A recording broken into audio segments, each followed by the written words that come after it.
Lalu bagaimana cara mengantisipasi, mencegah dan menangkal berkembangnya paham radikalisme, intoleransi dan terorisme? Kita telah terhubung dengan pegiat deradikalisasi Bribka Purnomo Budi Setiawan, Kasubnit Babin Kamtipmas Satbinmas Polrestabes Semarang dan mantan Napiter Ustadz Sri Puji Mulyo Siswanto. Selamat pagi Bapak-bapak.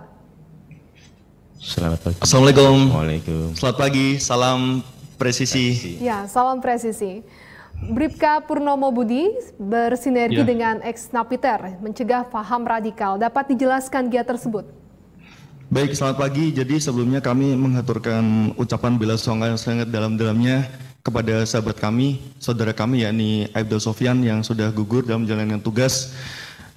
Semoga diberikan tempat terbaik di sisi Allah Subhanahu wa taala, husnul khotimah serta keluarga yang ditinggalkan diberikan kesabaran dan ketabahan, serta bagi saudara-saudara kami yang sedang dirawat di rumah sakit disegerakan sembuh dan segera menjalankan aktivitas kembali seperti sedia kala.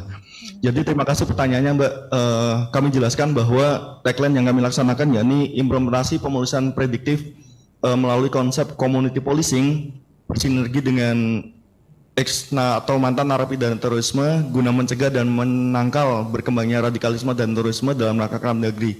Artinya bahwa kita tahu bahwa permasalahan utama adalah radikalisme, terorisme maupun intoleransi itu merupakan suatu embrio permasalahan. Sehingga bagaimana pemecahan permasalahan kami dari sudut pandang perspektif dari Satbinmas sebagai pelaksana fungsi preemptif, kami berkolaborasi dengan pelaku langsung, artinya pelaku langsung yakni mantan narapidana terorisme ini untuk kami ajak berpartisipasi dan turut serta melalui konsep community policing. Di mana konsep yang kami usung ini kami melakukan pendampingan dengan sebuah yayasan Yayasan Persadani, artinya Yayasan Putra Persaudaraan Anak Negeri yang diinisiasi oleh mantan narapidana terorisme. Kemudian isinya yayasan itu seluruh mantan ex-Napiter yang ada di Jawa Tengah maupun di Kota Semarang. Kemudian fungsinya atau kegiatannya konseling, kolaborasi dengan kepolisian dalam bentuk literasi, edukasi maupun informasi di lapangan untuk memecahkan permasalahan ini supaya tidak berkembang secara luas atau secara masif. Kemudian yang kedua, kami selalu melakukan pendekatan. Kita tahu bahwa mantan narapidana terorisme yang sudah keluar dapat dipastikan tidak semuanya hijau. Ada juga yang merah. Nah, ini yang menjadi PR kita bersama ketika sudah ketemu dengan ex-Napiter yang merah.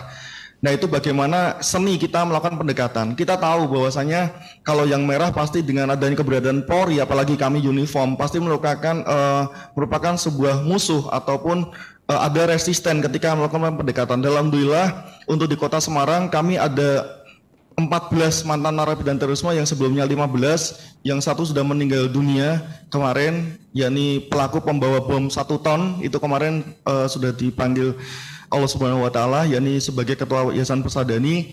Dan kemudian dari 14 ini untuk yang tergabung di yayasan belum sepenuhnya, namun demikian kami kolaborasi, minimal kami chat melalui WA sudah dapat diterima dan insya Allah ini selalu berkelanjutan. Kemudian yang selanjutnya adalah kita bersinergi dengan stakeholder, Mbak. Jadi stakeholder itu kita melakukan pelatihan-pelatihan. Artinya pelatihan yang kami laksanakan sebagaimana yang sudah terlihat atau divisualisasi, pelatihan kewirausahaan. Jadi stakeholder di Kota Semarang, alhamdulillah Kota Semarang ini kota yang sangat toleran.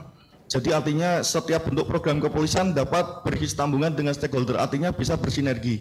Nah, langkah-langkah yang kami laksanakan, pelatihan, artinya stakeholder ini tidak memberikan fresh money atau uang kepada mantan narapidana teroris yang kita bina, enggak, melainkan melalui bentuk kewirausahaan. Antara lain kewirausahaan budidaya lele, kemudian pelatihan bartender, kemudian pelatihan boga, kemudian pembuatan budidaya ikan yang sudah kami laksanakan dan alhamdulillah berkelanjutan, sehingga muaranya adalah mereka memiliki dapat berdikari ataupun memiliki konsep untuk memiliki ekonomi kreatif supaya ada penghasilan bagi mereka dan keluarganya. Ini merupakan celah kami dan alhamdulillah dapat kita laksanakan sampai dengan hari ini. Dan yang paling terakhir adalah kita melakukan pendekatan.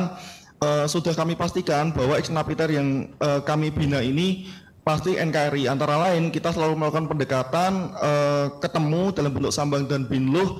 Kami menyampaikan, yuk ucapan dulu Pancasila, yuk nyanyiin lagu Indonesia Raya. Ketika 17 kita cek apakah di rumahnya itu berdiri berkibar bendera Indonesia Raya apa enggak. Dan alhamdulillah kami dalam detik ini sampai dengan hari ini kegiatan-kegiatan kami bersinergi dengan Yayasan Persadani yang sebelah kami itu ketuanya yang sekarang Yan Ustadz Sri Puji berjalan dengan optimal, tentu saja proporsional bagaimana mewujudkan kota Semarang kota yang toleran dan insya Allah bebas dari paham radikalisme. Dan yang paling terakhir, mohon izin, kami melakukan konsep vaksinasi, Mbak. Jadi kita menyebarluaskan dalam aktivitas kami di lapangan, kami menggunakan konsep vaksin. Kami mengenalkan kepada baik masyarakat maupun generasi muda tentang supaya mengenal apa itu paham radikal, apa itu terorisme, apa itu intoleransi, sehingga mereka akan ketika sudah mengenal, kami mengajak pelaku langsung yang dulu pernah terkena, kemudian sadar bagaimana ketika sadar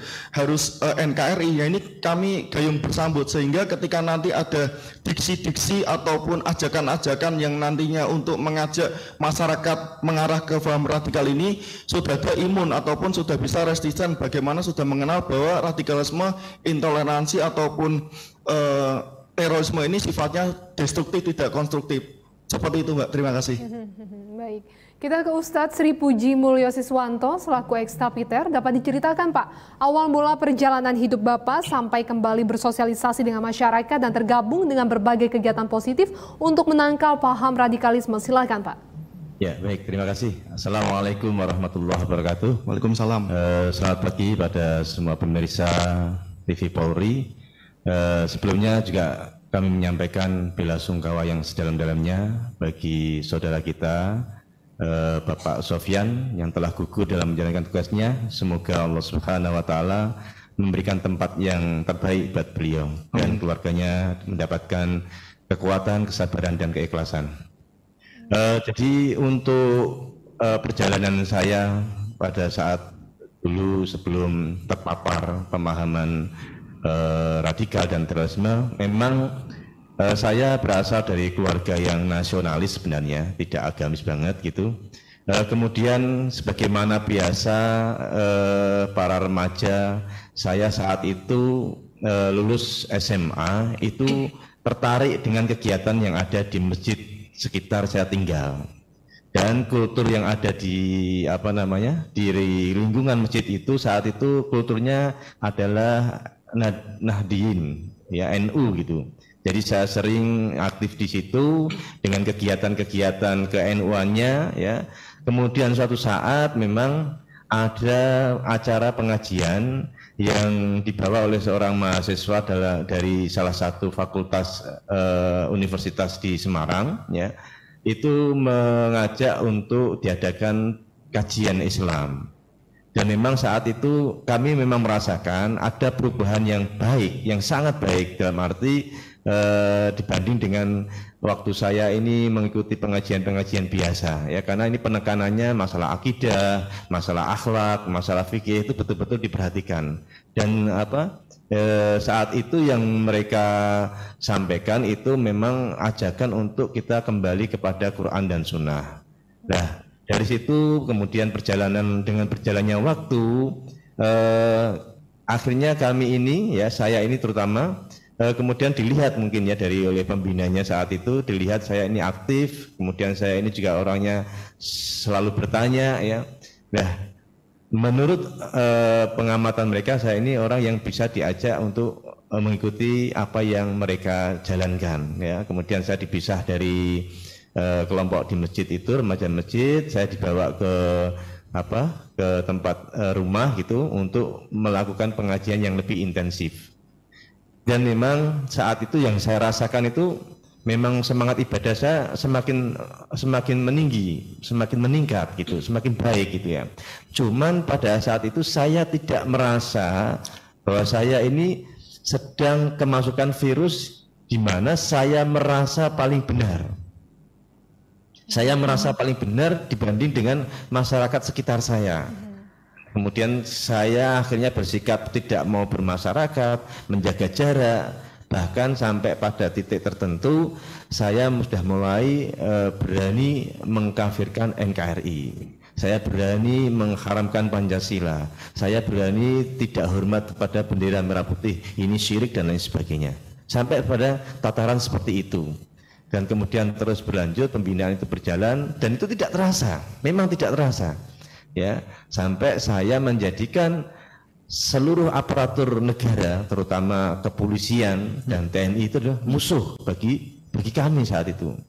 Sehingga kebencian kami terhadap aparatur negara dalam hal ini TNI Polri itu betul-betul sudah menjadi satu sikap, ya, satu tujuan buat kami untuk bagaimana nanti suatu saat kita harus berhadapan dengan mereka. Kenapa? Karena mereka ini merupakan penjaga daripada undang-undang kafir yang saat itu saya yakini, sampai seperti itu. Ya, kemudian sampai akhirnya saya pada 2005 saya terkena perkara terorisme karena saya menyembunyikan Nurdin M.Top dan Dr. Azhari setelah terjadi peristiwa bom JW Marriott di Jakarta. Dua orang ini lari ke Semarang dan saya yang menerima dan saya yang melindungi mereka. Dan di situ saya baru terkena delik hukumnya bahwa saya termasuk pada kegiatan terorisme sampai saat itu terjadi bom Bali 2. Kemudian setelah berjalan itu saya ditangkap oleh Densus 88 Mabes Polri pada saat 2005 akhir, ya, dan kemudian saya menjalani proses hukuman. Di sana saat pertama kali, karena saya perlu diketahui saya terkena perkara terorisme ini 2 kali. Pertama tahun 2005, pada saat itu memang saya belum merasakan kehadiran dari negara untuk memberikan pembinaan dalam hal ini deradikalisasi. Ya, meskipun ada, namun saya melihat memang polanya belum jelas dan saya masih resisten sekali terhadap kebencian kepada NKRI dan segala aparatur negaranya. Nah, kemudian saya bebas 2009, ternyata memang saya belum bisa move on, ya, belum bisa meninggalkan paham itu. Saya masih terus berkomunikasi dengan kawan-kawan saya dan kemudian pada saat terjadi peristiwa Janto Aceh, ya, peristiwa camp militer Janto Aceh 2010, di mana itu pun saya juga terkena kasus delik hukum yang terorisme menyembunyikan Ustadz Abu Khalud, yang mana beliau dikenal sebagai sosok tokoh yang berada di belakang pembentukan camp militer Janto Aceh di Aceh sana. Nah, di saat itu, mohon izin, di saat itu baru saya mengalami Singkat saja Pak, izin Pak. Oh ya, saya kemudian menjalani hukuman, kemudian pendekatan dilakukan oleh banyak tokoh termasuk dalam negara ini dan kepolisian hadir saat itu. Ada Bribka Purnomo juga salah satunya yang ini yang perlu saya kasih catatan, beliau ini mendekati kami dengan hati, ya, Bribka Purnomo ini. Jadi saya sampaikan kepada kepolisian agar bagaimana kita itu melakukan pendekatan kepada para ex-napiter itu betul-betul dari hati. Kalau kita ini, mohon maaf, kalau kita ini hanya menjalankan tugas dari pimpinan saja tanpa menghadirkan hati, maka yang terjadi ya seperti yang barusan saja, yang terkategori merah itu tadi. Jadi seperti itu catatan saya. Baik, Bribka Purnomo, terakhir pesan apa yang dapat Anda sampaikan kepada ex-napiter dan masyarakat agar mereka dapat bersosialisasi kembali dalam naungan NKRI? Silahkan. Baik, yang pertama adalah kepada masyarakat, pastinya di dalam lingkungan masyarakat paling terkecil ada 3 pilar. Ada Babin Kamtibmas, Babinsa, dan juga Lurah.